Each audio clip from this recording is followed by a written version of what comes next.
Bueno, pues en primer lugar, dar los buenos días a todos y a todas y por supuesto, dar las gracias, como no podía ser de otra manera, al Ilustre Colegio de Gestores Administrativos de Madrid y a la Universidad Complutense por darme la oportunidad y, en este caso, el honor y la satisfacción de poder moderar, es decir, un debate que creo que va a ser poco debate, porque creo que va a haber bastante unanimidad, es decir, en muchas de las valoraciones, con personas de primerísimo nivel para tratar lo que es la primera mesa redonda, es decir, del curso de hoy, y que es una mesa redonda que va a abordar, a mi juicio, el origen, es decir, no sé si del problema o de la solución, probablemente de las dos cosas, ¿no? Es decir, y es la relación existente entre las universidades, el centro de formación, y los profesionales. Lo primero que quiero hacer es presentar a los ponentes. Sin duda es un lujo contar con ellos. No voy a leer sus currículums porque entonces el tiempo que nos han dado para la mesa redonda, es decir, acabaríamos con él y probablemente pues, no nos daría tiempo a más. Pero sí voy a hacer un pequeño resumen para que los que no los conozcan, es decir, aunque sea personalmente, pero sí seguro que de oídas, sepan la suerte y el privilegio que tenemos en el día de hoy. En primer lugar, nos acompaña Arturo de las Heras. Arturo es licenciado en Derecho por la Universidad Autónoma de Alcalá. Es PDD por el IES, doble máster en Gestión y Dirección de Recursos Humanos y Tributación y Asesoría Fiscal por el Centro de Estudios Financieros. Actualmente es presidente del Grupo Educativo CEFUDIMA, nada menos que compuesto, como bien sabéis todos, por el Centro de Estudios Financieros, por la Escuela de Negocios.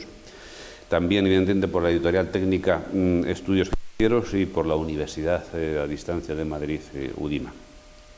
Además, es presidente del portal de emprendimiento Todo Startups y miembro del Consejo Asesor de Euromarketing, presidente del Club Financiero Génova, presidente de la Asociación Nacional de Centros de e-Learning y Distancia y también es secretario de la Junta Directiva de la Asociación de Empresa Familiar de Madrid, ejecutivo de la CEIN, de la Cámara de Comercio, también de Don Iberia, de la Asociación Española de Escuelas de Negocios, etcétera, etcétera, etcétera. Yo creo que es una de las personas que más conocen el sector, es decir, que tiene los pies en el suelo y que está al pie de la calle y que, por lo tanto, conoce sin duda, evidentemente, los puntos débiles y los puntos fuertes de la formación y de las profesiones y de la realidad empresarial y de lo que le demanda hoy día nuestra empresa, es decir, y nuestros empresarios realmente del mundo universitario que forma a las profesiones, es decir, de las que se nutre la empresa española y, por lo tanto, creo que sin duda vamos a tener la oportunidad de escuchar, es decir, la sabiduría de Arturo, que va a ser complementada, sin duda, con la sabiduría de las otras dos personas que nos acompañan, la sabiduría y el conocimiento real. Nos acompaña también Victoria Ortega Benito, es decir, presidenta del Consejo General de la Abogacía de España, es presidenta de la Unión Profesional y vicepresidenta primero del Consejo Europeo de Profesiones Liberales y vicesecretaria de la Organización Mundial de las Profesiones Liberales. Es miembro del Consejo de Estado, es consejera de Estado y miembro de la Comisión General de Codificación. Además de eso, es profesora, con lo cual conoce el mundo universitario, de Derecho Procesal, si mal no recuerdo. Ha sido decana del Colegio de Abogados de Cantabria y, bueno, pues tiene una larguísima trayectoria desde el punto de vista de la formación, de la docencia y de un profundo conocimiento de lo que son nuestras profesiones desde el punto de vista nacional, a través de la Unión Profesional, y desde el punto de vista europeo, a través de la Organización Europea y de la Organización Mundial. Por lo tanto, también, como digo, sin duda, es decir, un ponente, un partícipe de lujo, del que vamos a sacar, sin duda, mucho contenido, muchas ideas y muchas sugerencias. Y finalmente, y no por ello es el menos importante, sino que le dejo al final, porque somos amigos y conocidos hace unos pocos años ya, pues está con nosotros Juan Cayón. Juan Cayón tiene una vastísima y dilatada trayectoria, aparte de unos conocimientos que a mí siempre me han sorprendido, ¿no? Es decir, porque son variopintos, perdóname que te lo diga. Es graduado en Lengua y Civilización Francesa por la Sorbona, es graduado superior en Ciencias Jurídicas por la Pontificia de Comillas, también diplomado en Práctica Jurídica por la Pontificia de Comillas, Es doctor en Derecho por la Pontificia de Comillas, es diplomado en Alta Dirección Universitaria por la Universidad de Nebrija y Universidad Politécnica de Cataluña, es diplomado en Ciberseguridad y en Ciberdefensa y por el Centro Superior de Estudios de la Defensa Nacional, por el CSDEN, y es diplomado en Altos Estudios de la Defensa también por el CSDEN. Por lo tanto, es muy completo, como veis, en formación. Y en cuanto a experiencia, pues enorme como profesor universitario, como catedrático, es decir, como doctor en Derecho, como responsable máximo, es decir, de dos universidades, una de la que ya fue rector magnífico, de la Universidad de Nebrija, durante muchos años. Yo creo que el artífice del despegue y crecimiento de la Universidad de Nebrija es, sin duda, es decir, responsabilidad suya. Y ahora, pues, empeñado en otro proyecto, es decir, importante, como rector magnífico desde el año 23, de la Universidad de Diseño, Innovación y Tecnología de la UDIT, en donde estoy convencido que ya ha comenzado nuevamente ese rediseño y ese despegue que va por buen camino. Bueno, por lo tanto, como decía al principio, tenemos tres excelentes ponentes, es decir, que creo que nos van a dar mucho juego en el día de hoy, y por lo tanto me lo van a dejar a mí muy fácil, porque no voy a tener que decir prácticamente nada más que darles la palabra de vez en cuando.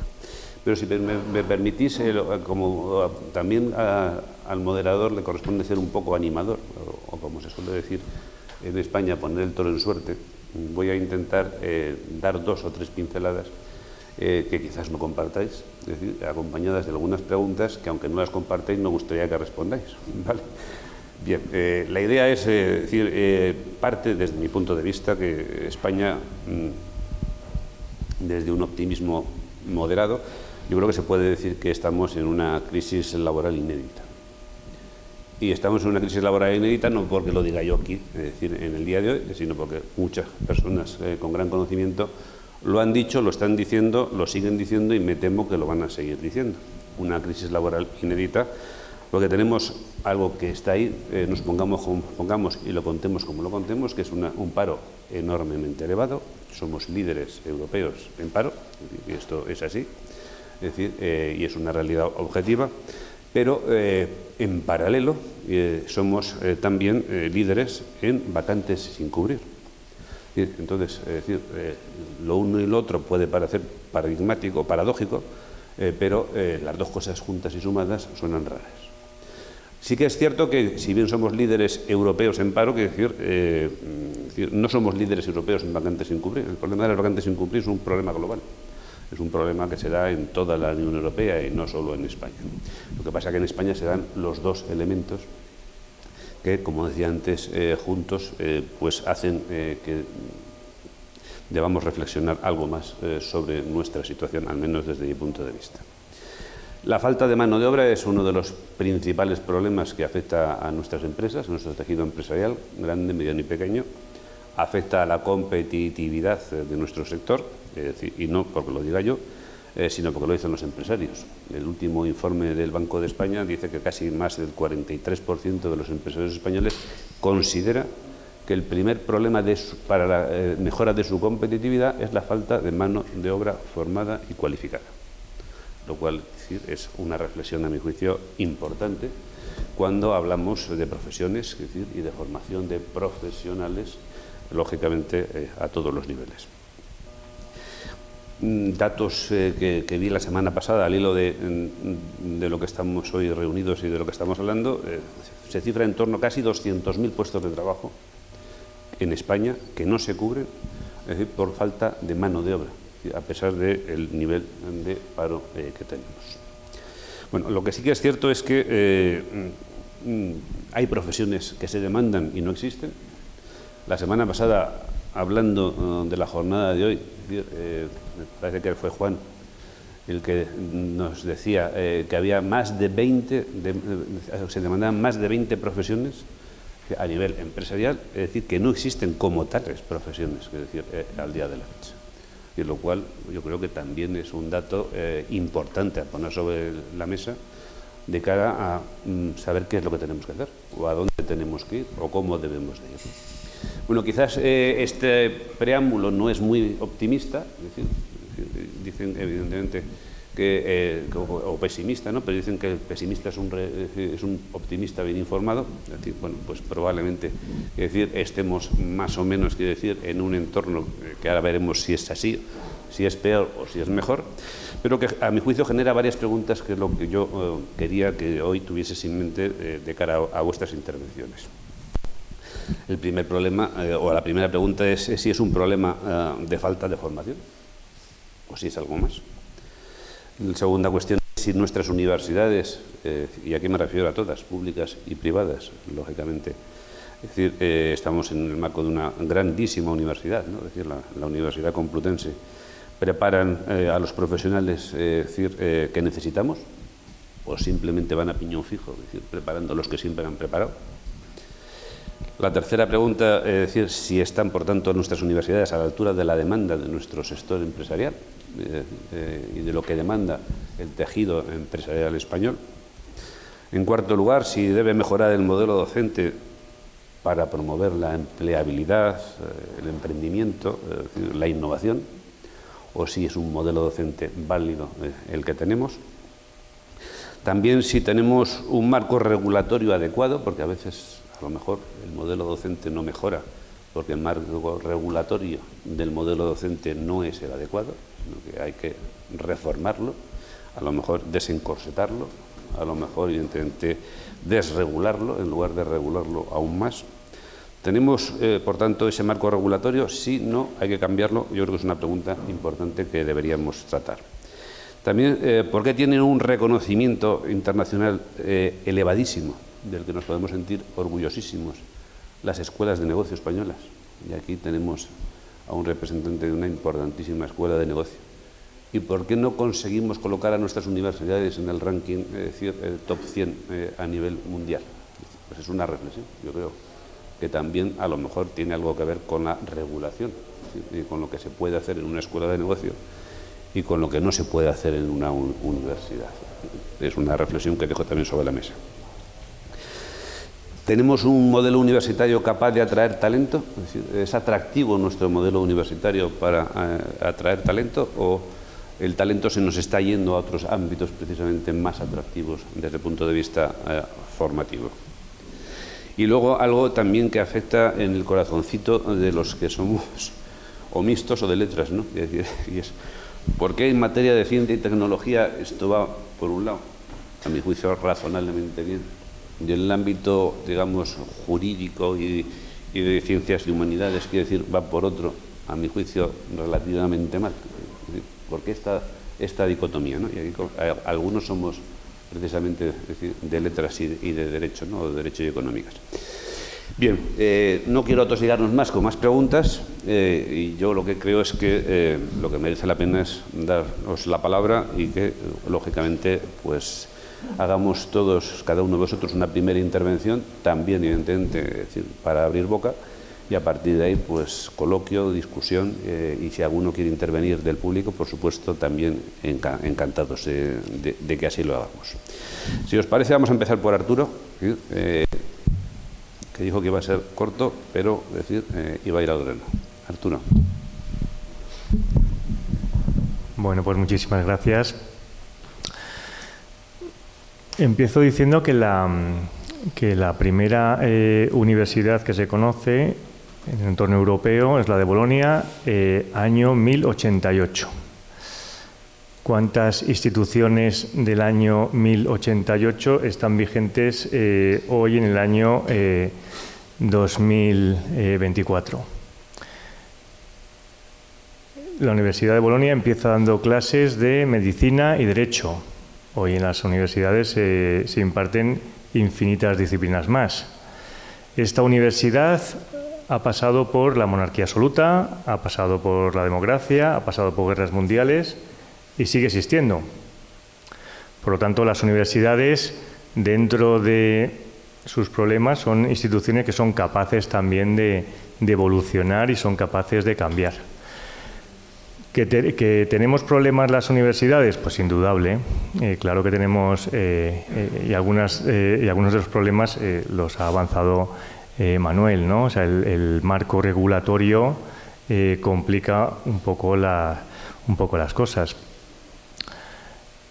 Cuando estamos, cuando vamos al punto o vamos hacia estas nuevas profesiones, la normativa cómo de ágiles nos deja ser.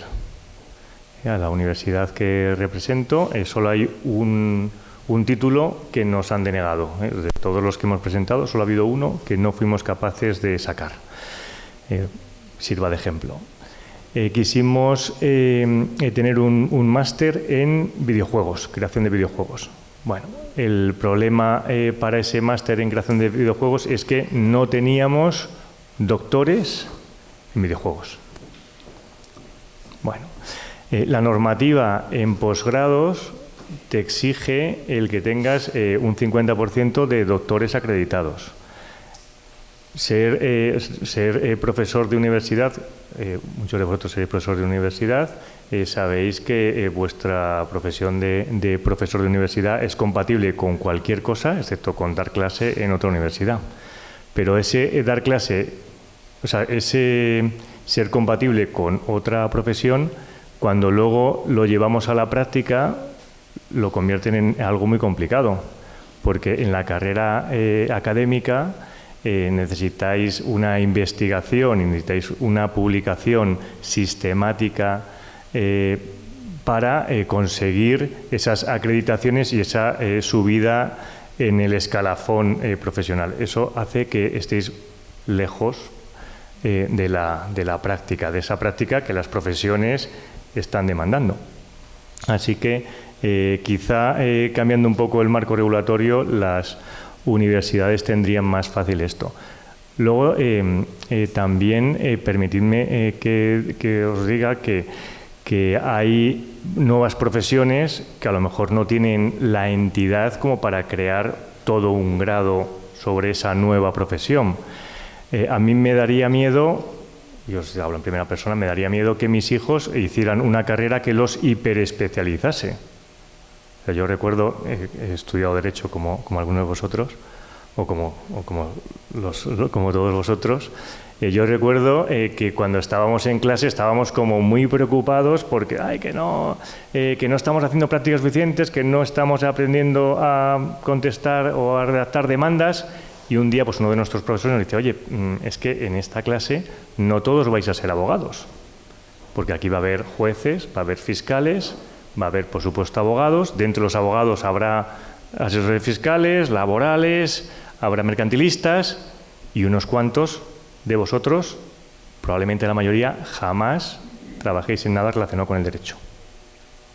Entonces, si nos hubiesen hiperespecializado para ser, me lo invento, asesores fiscales, pues quien no hubiese querido ir ahí, pues ahora mismo tendría una situación en la que tendría que reciclarse.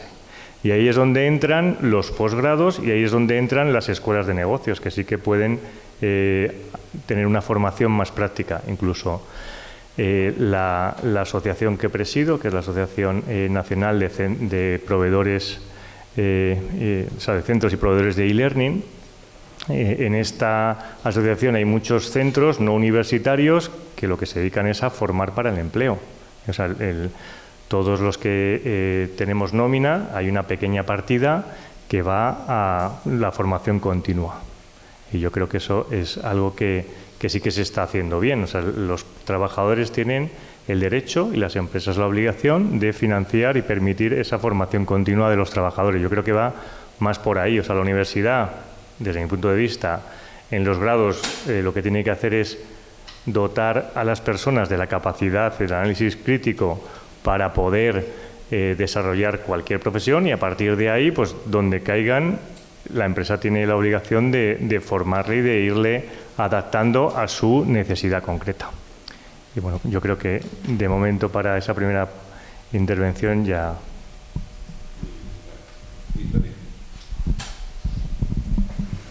Bueno, pues primero muy buenos días.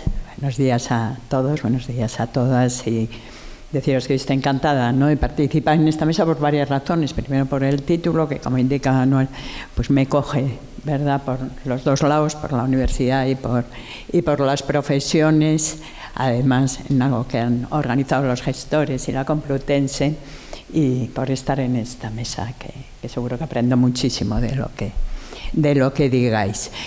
Bueno, yo creo que aquí lo primero que habría que señalar, porque como indicaba antes Jacinto, me parece que es fundamental contar con los datos para saber exactamente dónde estamos, no solo lo que imaginamos, sino dónde estamos exactamente. Cabría preguntarse, ¿la universidad forma buenos profesionales? Hombre, yo creo que todos podemos indicar que sí. Ahora bien, esto se podría mejorar indudablemente, ¿eh? Aquí la perfección, pues desde el Quijote, el ladrón de bicicletas y eso no hemos vuelto a verlas. Entonces se puede mejorar y en campos llamativos, porque cabría pensar también, y los alumnos deberían ya llegar a la universidad mejor formados.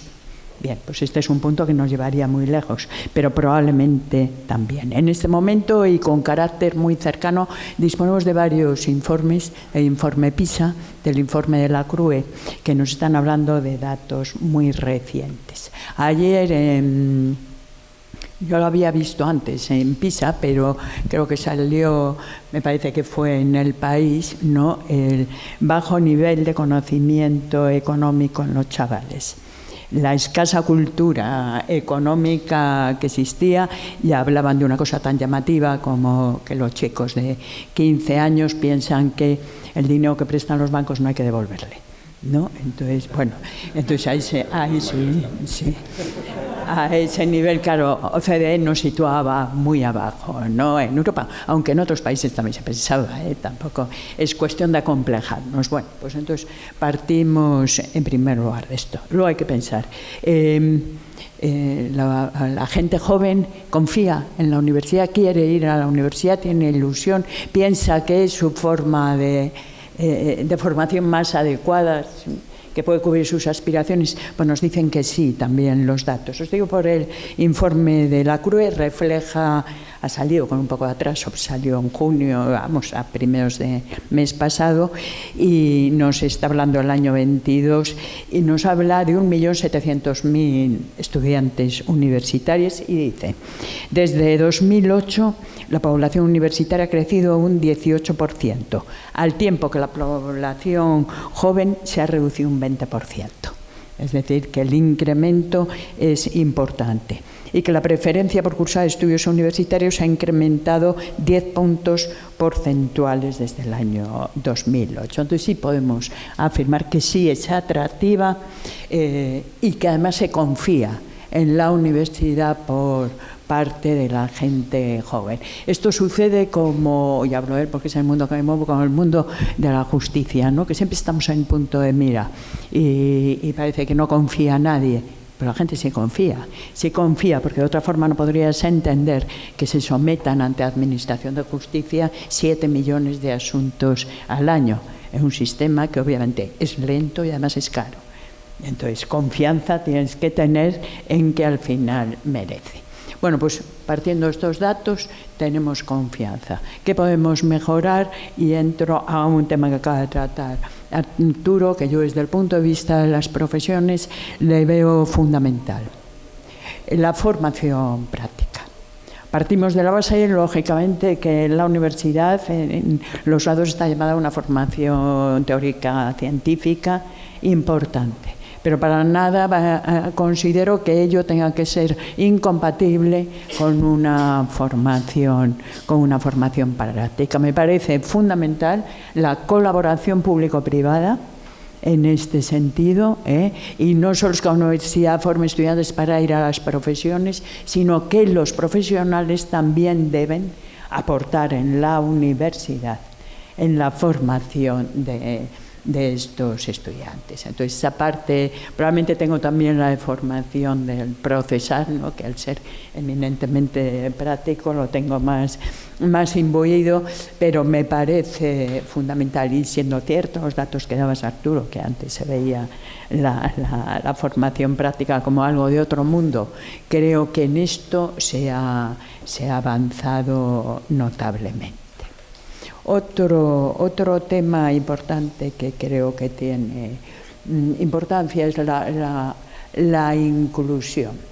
La inclusión, y me estoy refiriendo en todas las materias correspondientes al mundo de la ciencia, la tecnología, la matemática, la ingeniería, bueno, en estos mundos en que efectivamente, por un lado, la demanda de trabajo es enorme, la cobertura de esa demanda está cubierta en su totalidad, sin embargo, el curso, y sobre todo señalado en el punto de vista de las mujeres, es muy escaso. Aquí existe una brecha que me parece que es algo a analizar, cuando hay una formación amplísima, por ejemplo, en Derecho, y en Derecho es en este momento la materia en que a los 4 años hay menos alumnos ocupados, cuando hay mayor número de alumnos ya con un trabajo es medicina. A los 4 años, que efectivamente están en el 96-97%. En Derecho las cifras nos dicen que en un 64%.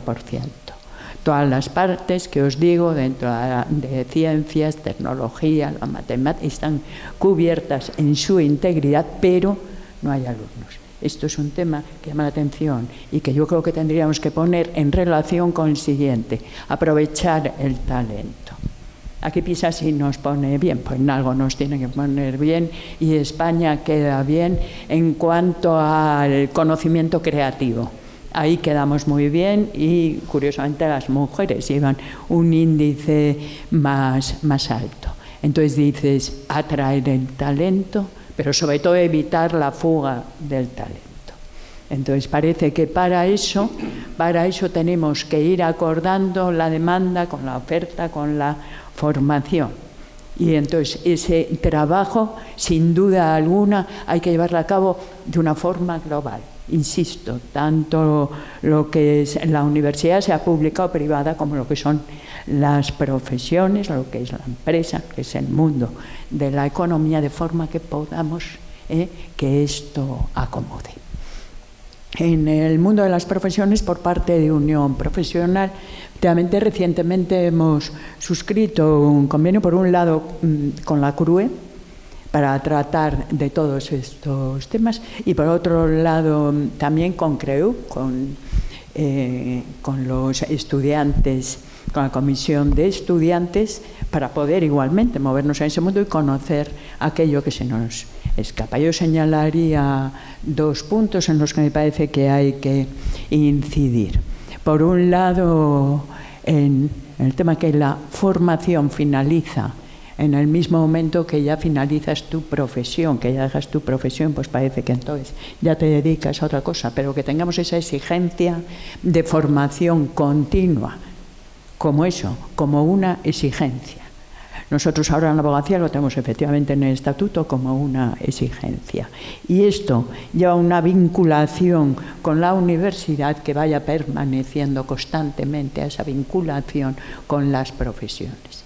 Y otro tema que desde el punto de las profesiones tiene extraordinario interés es que en el propio grado se vaya formando sobre lo que es los conceptos deontológicos, éticos del ejercicio de las profesiones, que no nos quedemos en lo que decimos en la formalización de la demanda, sino que tengamos también ese conocimiento más amplio de lo que son los principios que rigen las profesiones. Resumiendo, que creo que es necesario, desde luego absolutamente conforme a lo que dices, que hay que cambiar lo que es el sistema, que es burocracia pura y se emplea una cantidad de tiempo tremendo, pero sí esa adecuación a la oferta y a la demanda, y sí esas relaciones entre las profesiones y la universidad en cuanto al trabajo, primero, de diseño de la formación inicial y luego cómo seguir con la continua, cómo tratar los principios por los que se rigen las profesiones. No me extiendo más. Muchas gracias, Manuel, por esa presentación y por esas sugerentes preguntas que nos hacías. Yo a veces he dado conferencias a gente que no me había hecho nada y este no es el caso. Voy a procurar ser muy breve, muy directo, muy conciso, porque cuando un académico tiene un micro en la mano, pues siempre es peligrosísimo, ¿no? En esta ocasión, y tomando un poco el rábano por las hojas, a mí me parece que el problema que tenemos en la Universidad Española y en su adecuación es que somos muy resistentes al cambio.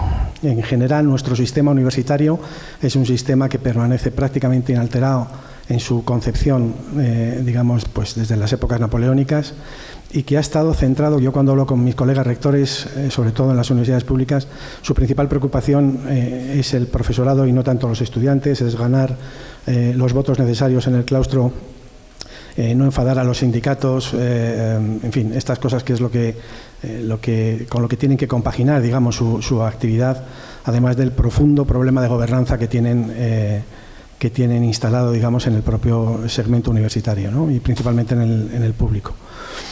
A mí me parece que el gran problema de la universidad es que ha perdido su esencia. La esencia de la universidad, si recordáis la más clásica de las definiciones que se podían dar de universidad, era la comunidad de hombres libres que busca la verdad. Y hoy estamos en un momento de posverdad, en el que ya nadie busca la verdad. Y por tanto, la ideología ha entrado en nuestras aulas de una manera verdaderamente abrumadora.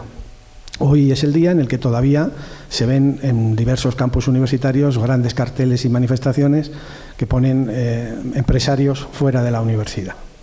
Es una falta de conexión de la universidad con el mundo real que no es querida muchas veces por sus gestores. Estoy absolutamente convencido que mis colegas hacen todo lo posible por acercar el mundo empresarial a las instituciones universitarias, pero que sin embargo muchas veces se ve con recelo precisamente por esa ideologización que en realidad se extiende no solo al ámbito universitario sino a la sociedad entera, ¿no? La famosa privatización, es decir, ver a un empresario en la universidad pareciera que es que estás privatizando la universidad, y privatizar parece ser que es malo. Esto es la ideología en la que nos estamos moviendo. Por eso las universidades privadas también somos malas y por eso cada vez hay más regulación. Una regulación que, a mi modo de ver, invade la autonomía universitaria y que complejiza las cosas hasta un extremo verdaderamente increíble. Me gustaría poneros ejemplos muy claros y muy directos. Los que seáis gestores universitarios, estéis en el ámbito de la docencia, probablemente los conocéis, pero quizás los estudiantes los conocen menos. Si una universidad hoy quiere poner un título nuevo, no lo va a lograr instalar, en el mejor de los casos, antes de 2 años o 3. Con lo cual ya llevamos 2 años o 3 de decalaje entre la idea y la materialización práctica. Lo primero que nos piden en una memoria de verificación de ese título, que es el trámite burocrático que hay que justificar, es la justificación precisamente de la titulación. Y hay que citar antecedentes, hay que citar referentes. Luego la innovación automáticamente y desde el principio está, permitidme la expresión, capada. ¿Por qué? Porque si tú tienes una idea que no ha tenido nadie antes y la intentas poner en práctica, pues no puedes, porque no puedes citar antecedentes y no puedes citar una justificación conforme les gusta a los burócratas de las agencias de calidad. El problema que decía Arturo del profesorado es más que evidente. Yo soy catedrático de Filosofía del Derecho Moral y Política. A mí no me cabe duda que en filosofía tiene todo el sentido del mundo que el 50% de los profesores sean doctores y doctores acreditados, es decir, gente con publicaciones. Pero entre la oferta de mi universidad está el grado en videojuegos, está el grado en diseño de moda, está el grado en ilustración. ¿Dónde encuentras diseñadores de moda que tengan un doctorado? Si hasta hace muy poco la moda estaba fuera del entorno universitario, directamente no los hay. Hacemos trampas jugándose al solitario, claro. Entonces, pues la directora de mi departamento de moda, por ejemplo, es licenciada en Derecho. La encantaba sin duda la moda y tiene un conocimiento de la moda profundísimo y ha trabajado siempre en el sector de moda, pero sus estudios universitarios fueron otros, ¿no? Antes apuntaba Manuel una idea que a mí me ha llamado siempre poderosamente la atención y es ¿por qué las escuelas de negocio españolas han ocupado siempre puestos destacadísimos en los rankings internacionales y las universidades no? Siendo las universidades en principio mucho más potentes, mucho más capaces, con muchos más medios, mientras que las escuelas de negocio eran todas de iniciativa privada y todas nacen pues por una idea de un empresario que decide tirarse a la piscina, pues como tu padre o como tantos otros, ¿no? Del Instituto de Empresa o de SAE, ¿no? Y mi teoría es que básicamente las escuelas de negocio no han estado reguladas. No han estado reguladas y, por tanto, han podido verdaderamente innovar. Y cuando un español se pone a innovar, suele estar en clase mundial. Lo que ocurre es que no nos dejan innovar. Insisto, la circunscripción, el constreñimiento a todo tipo de normativas y cumplimiento es verdaderamente asfixiante, ¿no? ¿Por dónde innovaban las universidades muchas veces? A través de las titulaciones propias. Esto era una maravilla. ¿Por qué? Porque el título oficial efectivamente estaba muy regulado, pero bueno, siempre cabía hacer títulos propios, ¿no? que además permitían, en el caso de las universidades públicas, pagar a los profesores por encima de su contrato, digamos, o de su plaza funcionarial, porque estaban fuera de la ordenación docente y, por tanto, eran unas horas adicionales que permitían pagar mejor a los profesores, que siempre están mal pagados. Y por otro lado, bueno, pues porque permitían adaptarse realmente a lo que se necesitaba en el mercado profesional, ¿no? Ahora ya tenemos también reguladas las titulaciones propias. Ya en la última ley orgánica del sistema universitario y en los últimos decretos han decidido que también tenemos que regular, que los accesos están limitados, que hay que comunicar los títulos propios, que además no se puede tener un número de estudiantes matriculados que supere el doble de los matriculados en títulos oficiales. En fin, cualquier tipo de tortura que se le ocurre a nuestros amables gestores de lo público, insisto, siempre en una misma tendencia ideologizada, que es la de limitar la autonomía universitaria, la de limitar la capacidad que tenemos las universidades de intentar adaptarnos al mercado, ¿no? Hay algunas otras cosas que me gustaría decir, pero no quiero sobrepasarme en el tiempo. He prometido no enrollarme y casi que mejor, Manuel, que fomentes el debate o que des pie a la gente. A partir de este momento, es decir, está abierto la intervención de cualquiera, puesto que yo creo que todas las cuestiones que he puesto sobre la mesa, es decir, de una manera u otra, es decir, las habéis tratado y las habéis comentado. Y bueno, pues entonces por el turno que queráis. Y lo que sí que me gustaría es que incidiréis algo más en un elemento que los tres habéis entrado y que es obviamente decir lo público versus privado, lo privado versus público. Evidentemente, es decir, tenemos una estructura, obviamente, es decir, yo creo que muy potente universitaria en España, es decir, de universidades públicas reconocidas y conocidas en todo el mundo, quiero decir, con una trayectoria histórica, es decir, centenaria. Y tenemos también, yo creo que un esfuerzo en el ámbito privado, es decir, muy potente de universidades que nacieron incluso hace muchos años, que lo han hecho muy bien, que ni siquiera nacieron como universidades, sino como colegios universitarios adscritos, y que hoy son potentísimas universidades también reconocidas, ¿no? y conocidas. Yo creo que habéis dejado en el ambiente una idea que obviamente que yo ya de entrada digo que comparto, y es que esto no es una batalla entre lo público y lo privado. Es decir, que esto no es decir, oiga, es decir, lo uno es bueno y lo otro es malo, lo único hay que apoyarlo y lo otro hay que extinguirlo. Es decir, y habéis dicho otra cosa muy importante, es decir, la colaboración público-privada en ambos ámbitos. Es decir, tan importante en el público como en el privado, en la universidad pública como en la universidad privada. Y llego a lo que quería llegar. Es decir, no hace mucho tiempo, una de las reformas que ha habido normativas, que decir, desde mi punto de vista personal, puesto que yo en mi casa tengo becarios, gente formándose universitaria, es decir, ha complicado soberanamente, es decir, ese capítulo. Es decir, desde el punto de vista de los conciertos y de los acuerdos entre empresas y universidad, y desde el punto de vista de poder captar a alumnos en formación, en prácticas, es decir, de grado y de posgrado, es decir, entre otras cosas porque el coste, es decir, para la empresa sube de manera exponencial, ¿no? Entonces me gustaría que también dierais una vuelta a este tema, ¿vale? Porque yo creo que esto afecta a algo que ha dicho Victoria, ¿no? La formación en la práctica. Es decir, podemos ser magníficos teóricos, pero si no sabemos hacer después absolutamente nada cuando te pones delante de un papel, mala cosa, aunque ChatGPT nos lo arregle, es decir, nos lo va a arreglar si sabemos después verificar, si no lo que nos va a meter es probablemente en un lío, ¿no? Entonces me gustaría, Victoria, empezás tú y ya a partir de barra libre, es decir, si crees que esto, es decir, debe de cambiarse, que ese es un tema de formación, de información, de filosofía o de cultura, ¿no? Es decir, a veces de las nuevas generaciones. Sí, fíjate, yo ese punto, este extremo lo tengo clarísimo. Además, me parece que lo que estamos hablando, colaboración público-privada, es un ejemplo del win to win. Todos ganamos en esto, gana lo público, gana lo privado. Entonces, en ello hay que esforzarse. El profesional, efectivamente, acude a la universidad y actúa en un sentido muy amplio, ya no solo en hablar de la parte práctica, profesional, posterior, sino también el trasladar las necesidades que hay. Que no estamos actuando para actuar sin tener una línea de lo que luego el mercado nos está solicitando, porque si no nos encontramos con lo que nos estamos encontrando, en formaciones extraordinarias, pero que salen de España y se van a trabajar a otros puntos, pero no es lo que aquí se está demandando. Entonces, es importantísimo. Y luego la salida de la universidad, la permanencia en todo el desarrollo profesional, pues es también fundamental. ¿Cómo podemos hacer el cambio? Pues hombre, tú lo dices, desde la existencia de una cultura. Nos hemos movido en unos estereotipos que es que no nos dejaban movernos, ¿vale? Si todos llegamos al convencimiento de que esto es así, de que esto es una exigencia y que va a ser mejor para todos, pues entonces iremos un poco avanzando en ello. Sí, para defender lo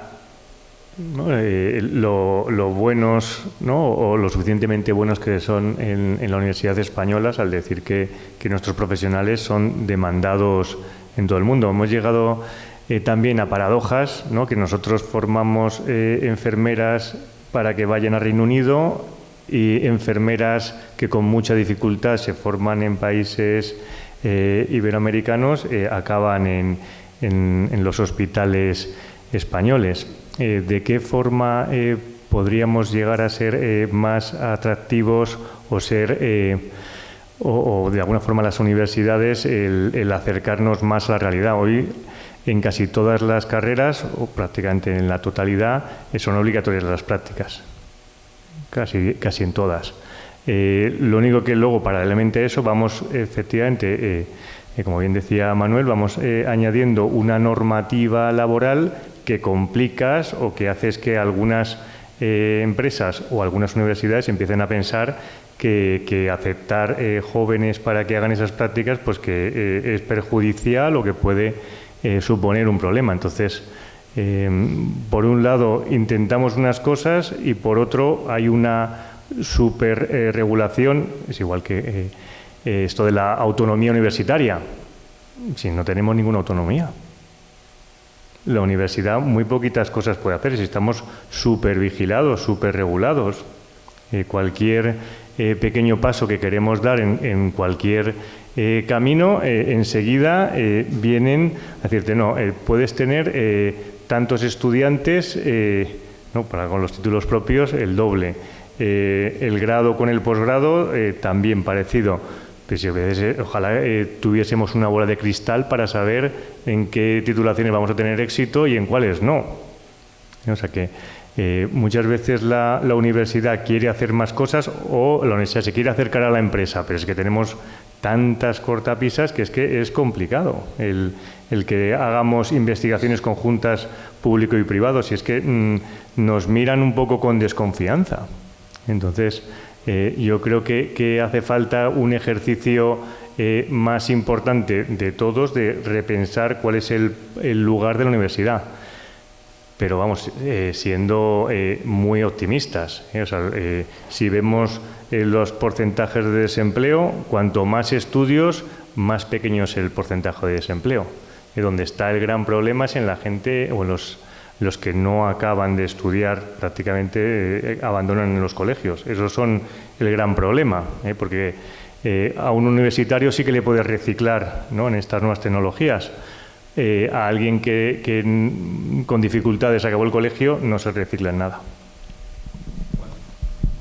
Sí, a mí me gustaría añadir un apoyo extra, que no lo necesita, pero bueno, un apoyo extra a lo que ha dicho la presidenta de Unión Profesional en cuanto a que no a que el problema, digamos, en la universidad muchas veces viene de atrás, es decir, que la formación básica, la formación esencial, pues también se ha degradado en nuestro país, digámoslo como queramos. Sé que es políticamente incorrecto, pero nos lo dicen todos los informes y de nuevo es también por la ideología, ¿no? Esta falta de cultura de esfuerzo, de mérito, igualar a personas con resultados y esfuerzos desiguales, pues produce que todos terminen sus estudios y muchos de ellos con una formación poco asentada, ¿no? Eso por un lado. Y luego, por otro, yo creo que en este país, mi generación, yo soy del 68, tengo 56, hemos vivido la universidad como un upgrade social. Yo soy el primer universitario de mi familia. Mi abuelo era pescadero, mi padre comerciante y yo he llegado a rector. ¿Por qué? Porque invirtieron en mi formación y acabé mis estudios universitarios y bueno, pues con mucho trabajo, mucho esfuerzo por parte de mis padres y también por la mía, ¿no? Que me he dejado el pelo, el pelo estudiando, ¿no? Pero hoy en día ese upgrade social, en realidad mucha gente lo sigue percibiendo, pero en la práctica no se da. Hay miles de jóvenes que hacen lo que la sociedad les ha dicho que había que hacer para poder triunfar, que es estudiar una carrera universitaria, y terminan sus estudios universitarios y no encuentran empleo, y no lo encuentran, y terminan repartiendo pizzas en bicicleta. Quiero decir, esto es una realidad. Desgraciadamente, ahora parece que hay un ligero cambio de tendencia, ¿no?, con el tema de formación profesional, pero parecía que si no estudiabas en la universidad, pues que no eras digno, digamos, ¿no? Lo cual es una soberana estupidez, porque nos hacen falta todas las profesiones y no solamente las universitarias. Obviamente, en sede universitaria, auspiciados por el Colegio Oficial de Gestores Administrativos, con la presidenta de Unión Profesional, estamos hablando siempre de profesiones vinculadas a estudios universitarios, pero hay otras muchas profesiones que no están vinculadas a estudios universitarios, que son dignísimas y que hoy en día también se necesitan y que sin embargo muchas veces no son atendidas, ¿no? Además del despropósito, como bien decía Arturo, de que estamos formando a los médicos y a los enfermeros y a muchos profesionales que se van fuera a trabajar porque los salarios en España no son los mismos que en otros sitios, ¿no? Y eso demuestra que el trabajo que hace la universidad es un trabajo razonablemente decente, ¿no? Porque si se los rifan en otros países, pues será que tan mal no los formamos. Pero la realidad del país es difícil, ¿no? Y un último apunte, perdóname, que tiene que ver con la financiación. A mí me parece que la financiación universitaria en España deberíamos hacérnosla mirar también. A mí me parece que pensad que ese conflicto, que muchas veces es más aparente que real, pero que se visualiza entre universidades públicas y universidades privadas, viene por causa de la financiación. Las universidades públicas son financiadas en base a contratos programa que tienen que ver con el número de estudiantes. Desde la irrupción de las universidades privadas en los mediados de los 90, la universidad privada ha ganado casi el 20% de los estudiantes de grado, o el 23% de los estudiantes de grado y más del 50% de los estudiantes de posgrado.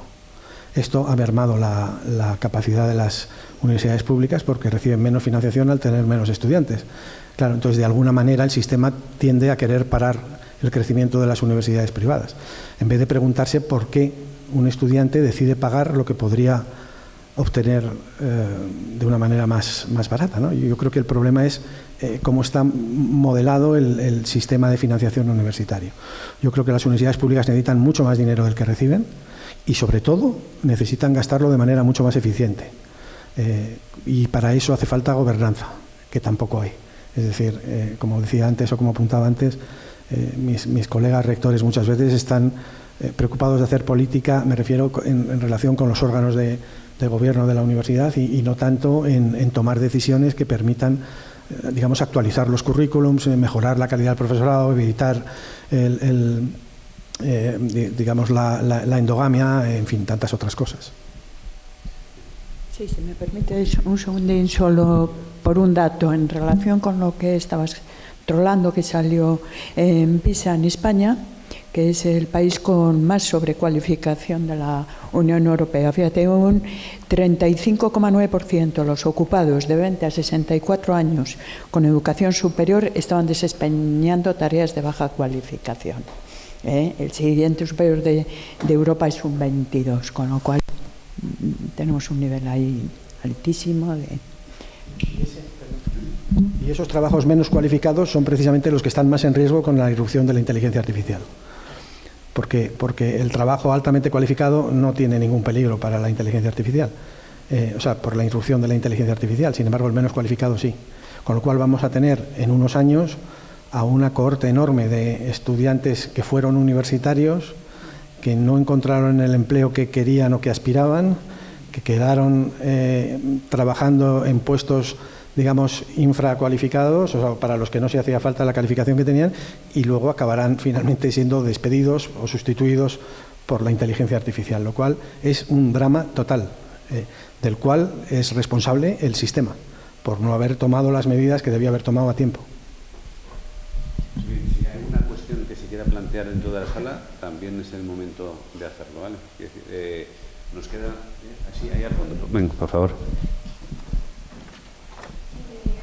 ¿Me escucháis bien? Sí. Si quieres.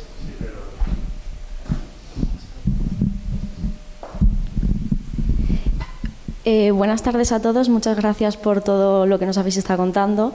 Mi nombre es Ana María Pulido Mena y formo parte de la Asociación de Estudiantes de Ciencias Económicas y Empresariales, vengo con un par de compañeros más. Nosotros somos representantes de las universidades a nivel nacional y sí que es verdad que vemos un problema en la actualización tanto de carreras como de posgrado.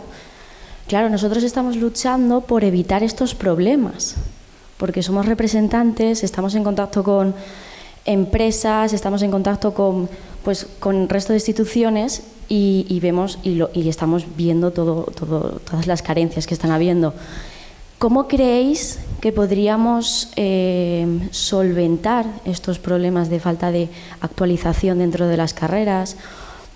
Porque obviamente al ser representantes y una asociación a nivel nacional, pues nos gustaría ver cómo atajar, ¿no? El cómo llegar a solucionar esto antes de que, pues nosotros muchas veces somos delegados a lo mejor durante 3 años y a lo mejor nos da la solución el 4º año y ya no estamos. Pues oye, nos gustaría acelerar todo esto, ¿qué veis que se puede trabajar o qué opinión nos podéis dar vosotros para solventar esto?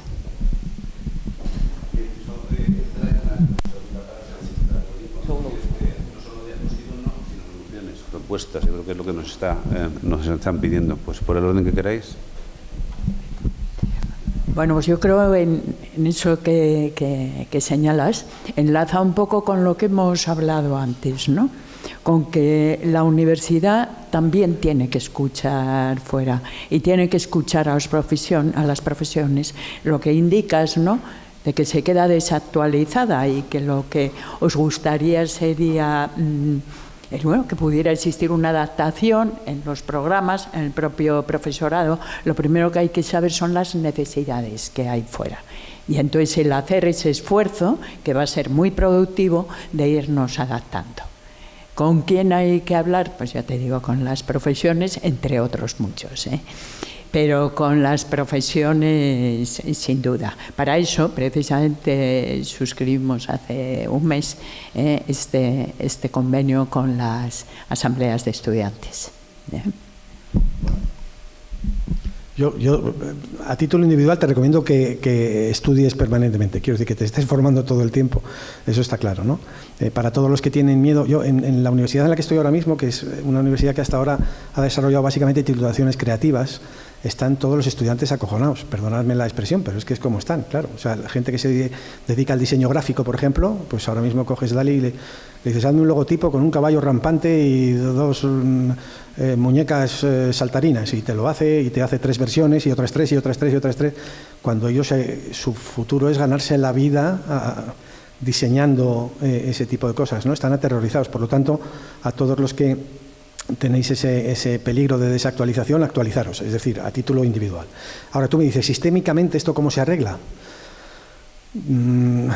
No quiero echarte un jarrón de agua fría, pero yo llevo en el sistema universitario 30 años trabajando. He sido estos 30 años siempre órgano unipersonal, quiero decir, he detentado órganos unipersonales en 4 universidades diferentes. Quien me conoce en el sector sabe que soy un guerrero nato y todavía no lo he conseguido. Ojalá vengas tú y lo consigas. Quiero decir, necesitamos apoyos es muy difícil mover un status quo que pivota sobre la idea por parte de los profesores de la plaza en propiedad. Yo, una vez que soy profesor, de ahí no me mueve nadie. En esta universidad, yo no, insisto, no soy prehistórico, en esta universidad yo he conocido a un catedrático de Derecho Constitucional, estoy hablando del año 91-92, que sostenía que como la democracia y la Constitución eran nulas de pleno derecho, en realidad no estaban vigentes y había que explicar las leyes del movimiento nacional. Tengo nombres y apellidos de ese catedrático y muchos de ustedes probablemente lo conozcan. ¿Quién se apuntaba a sus clases? Bueno, pues los fachas de la universidad, ¿no? La gente que quería escuchar eso, ¿no? Pero era inatacable. ¿Por qué? Porque tenía su plaza en propiedad.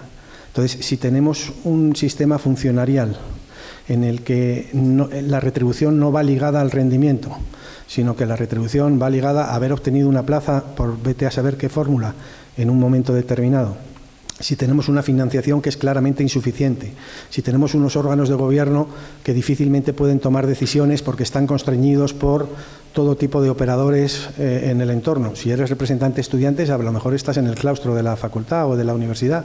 Tú sabes lo que es eso y cómo se negocian ahí las cosas.